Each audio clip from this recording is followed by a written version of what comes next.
Hello, police. There's been an accident.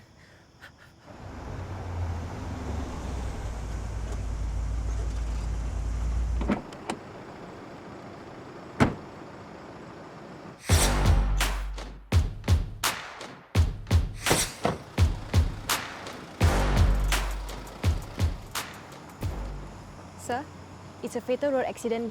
What were the traffic, weather and road conditions like at the time? The traffic flow was light, the weather was fine, and the road surface was dry.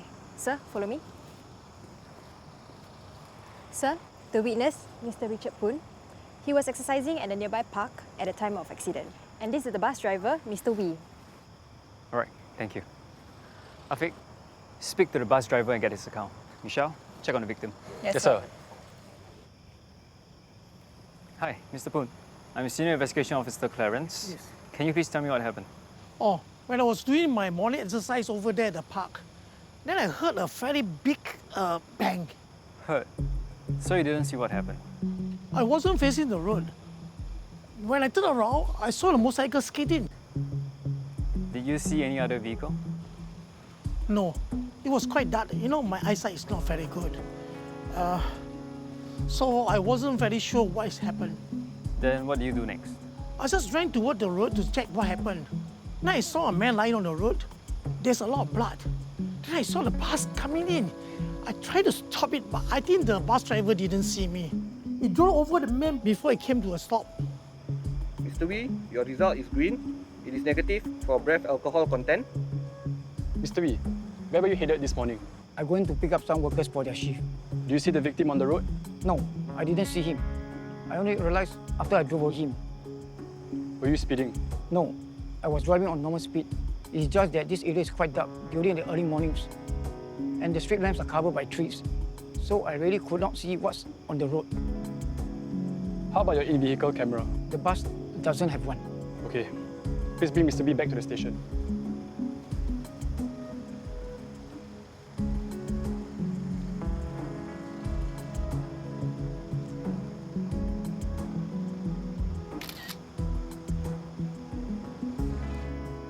The paramedic pronounced the victim dead at 0615 hours. We found an IC belonging to Ko Hyang Sing, a 51-year-old Chinese male. Thank you. You're welcome.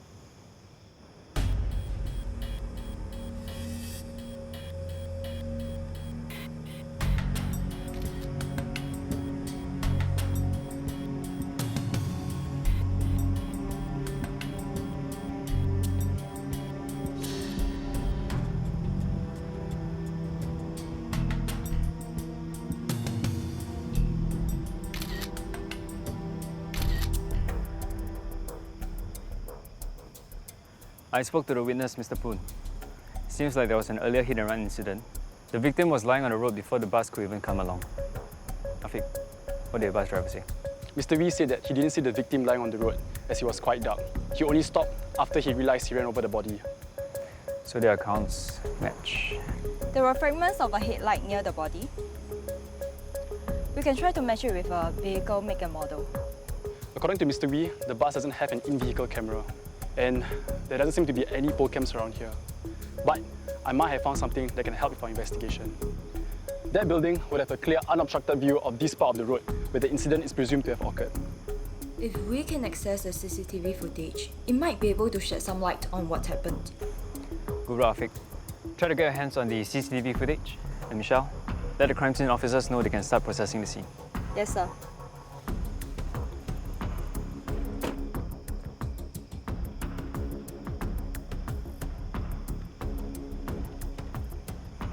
Please process the scene and focus on the debris, the bike, and the minibus over there. Thank you.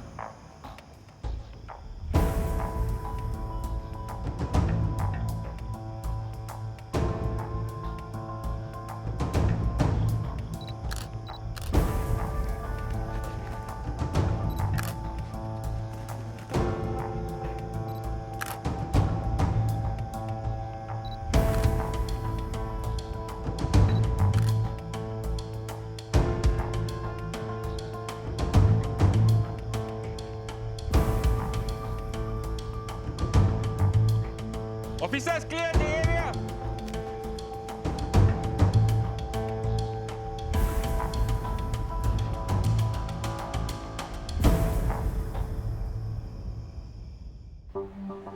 Zoom in on this camera. Time is 4:45 a.m. and 5:15 a.m.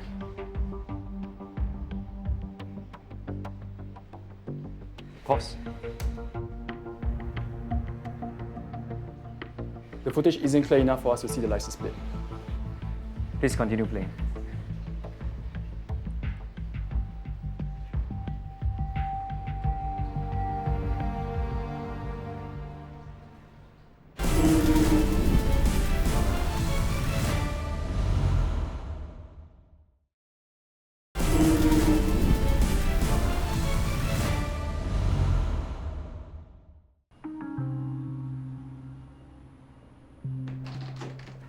Any updates? The bus driver is Wee Ling Sing. He has no previous driving offences. Preliminary investigation corroborates his and the witnesses' accounts. I requisition a witness appeal signboard to be placed at the accident site so that any eyewitnesses who were there might step forward and contact us. Good. Forensics got back with a 3D reconstruction of the scene.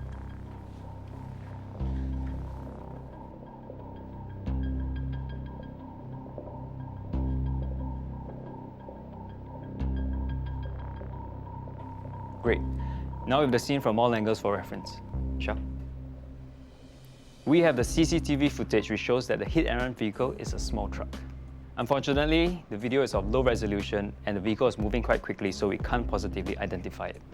However, if you guys see here, if we can find out what those red markings are, we can use it to identify the vehicle and hopefully get the license plate number. Let's pull up the traffic camera footage around the area within 30 minutes of the hit-and-run incident. Let's see if we can get a clearer shot of those red markings and use it to positively identify the vehicle. Let's go. Zoom in on Serangoon West Road, the north end on the side of the road heading north. Time is between 4:45 a.m. and 5:15 a.m., 21st February 2019.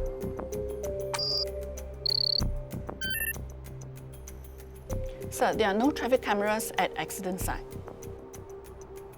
Expand the area of search. Include all roads leading out of Serangoon West Road on the north side. Sir, there are 3 roads leading out of Serangoon West Road: Serangoon West Crescent, Serangoon West Drive, and Serangoon West Link. Great. Show us all the cameras. We need to check all 3 cameras. Afiq, you take Serangoon West Crescent. Vishal, Serangoon West Drive, and I'll take Serangoon West Link.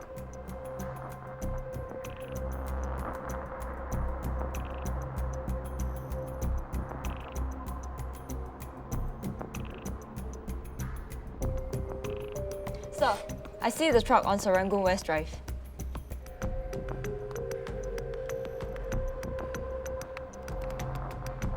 Great.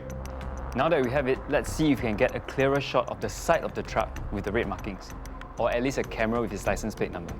Since you know where it was, we can trace its egress and look at other cameras along its route. Okay, I'll cover the cameras facing the junctions. I'll take the cameras facing the road.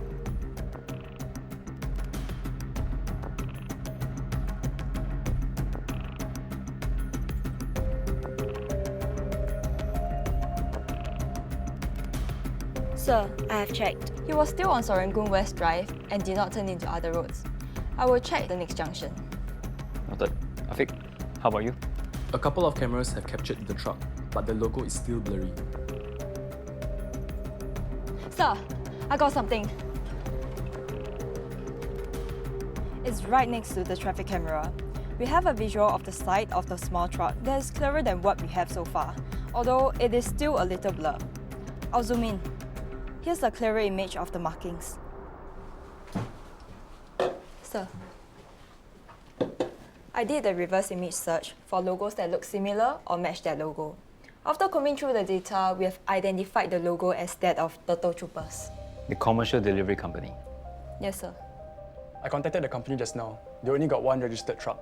We got both the truck's license plate number and the driver that was assigned to it at the time of the incident. The vehicle has a clean record. No previous accidents or summons. The driver also has a clean driving record. Nevertheless, he is our main suspect as of now. Have you contacted him? I couldn't get in touch. He's not answering his phone. What about the truck? Where is it now? At a place called Berserker Garage. They sent it there for repairs. I will go with Michelle to the garage and inspect the vehicle. Afiq, go to Amin's registered home address and see if he's there.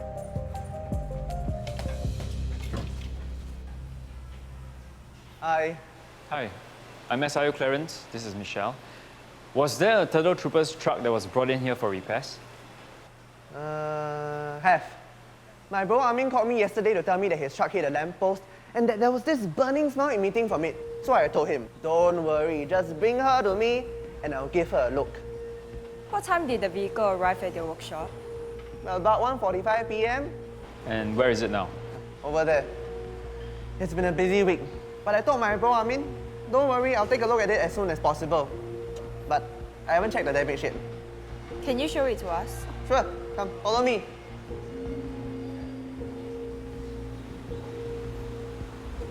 Thank you.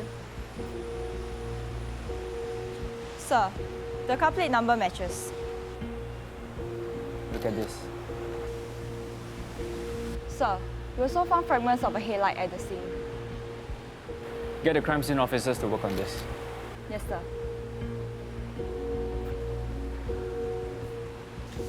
Please tell our workers to stop working on the vehicle. We are taking it away for an investigation. Should I tell Amin if he calls? If Amin calls, please let him know that we're looking for him to assist in an investigation. Ask him to contact us immediately. Here's my name card. Okay, sure thing. The truck has been towed back to our garage and we are waiting for results from forensics. Preliminary observation shows that it most probably hit something the size of a motorcycle and a rider. I went to Amin's house. He wasn't at home, but I left messages for him to contact us as soon as possible. I also spoke to his Turtle Troopers boss and asked him to tell Amin to get in touch as soon as possible.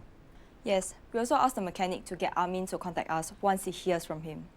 Looks like we have to canvass places that Amin frequents, since he's not responding. Mobilize the men. We head out now. Hello, SIO Clarence? Oh, hi, Amin. Thank you for calling us back. Are you able to come down to traffic police? Great. I'll see you in a bit. That was Amin. He said he just woke up and is on the way to the station now.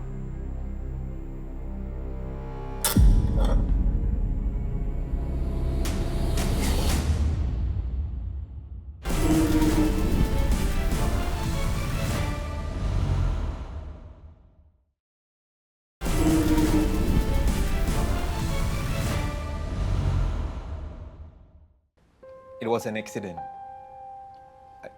I didn't mean to hit a motorbike. I didn't realize how serious it was. What happened before the incident? I was tired. I was quite late. I was working 2 shifts in a row. I was awake like 22 hours already. It was like not sleeping 1 whole day.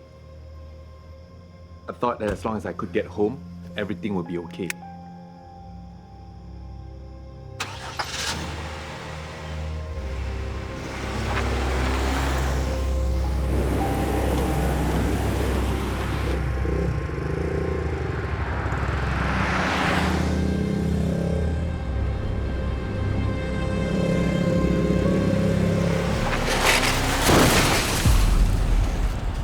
Panicked, and I quickly drove off. You didn't check to see if it hit somebody? No, I didn't stop. Then what happened? Later, I realized that the front of my vehicle was dented. I couldn't hide anything that I had hit something. So I told my boss I hit the lamppost by mistake. Hey bro, what happened? You're sleeping ah? Accident lah. You don't be irritating lah. You can fix not. Can lah. Can lah? Right. Thanks thanks. It's you. When I woke up, I realized there was a lot of messages and missed phone calls. So I decided to make a police report. Muhammad Amin bin Muhammad Noor was found guilty of causing death by rash act and obstructing the course of justice. He was sentenced to 24 months imprisonment and disqualified from driving all classes of vehicles for 10 years. The bus driver was fined $1,000 and disqualified from driving all classes of vehicles for 8 months for inconsiderate driving. In the case you have just seen, instead of stopping his vehicle immediately to render assistance to the victim, the suspect had fled the accident scene. He had even tried to cover up his accident by telling his employer that his vehicle had struck a lamppost. officers from the traffic police conducted extensive ground investigations and worked around the clock to trawl through more than 40 hours of CCTV footage to establish the identity of the suspect. Mohammed Amin bin Mohammed Noor was eventually arrested by the police within 24 hours of the reported crime. If you witness a hit-and-run accident, please take note of the following and report the accident to the police immediately. The car plate number, color, make and model of vehicle, description of the driver, and the direction which the vehicle was seen driving towards.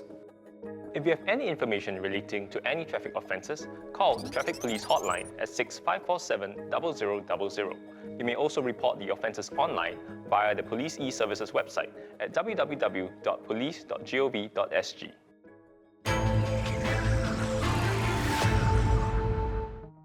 Recently, there's been a re-emergence of the Government Official Impersonation scam, where victims receive messages or calls from someone claiming to be from the Singapore High Court, and then the call is transferred to a police officer. Victims will be told that they were being investigated for money laundering activities and instructed to download the Line or WhatsApp messaging app for further communication. For Line, victims will also be added into a chat group named Reporting Platform.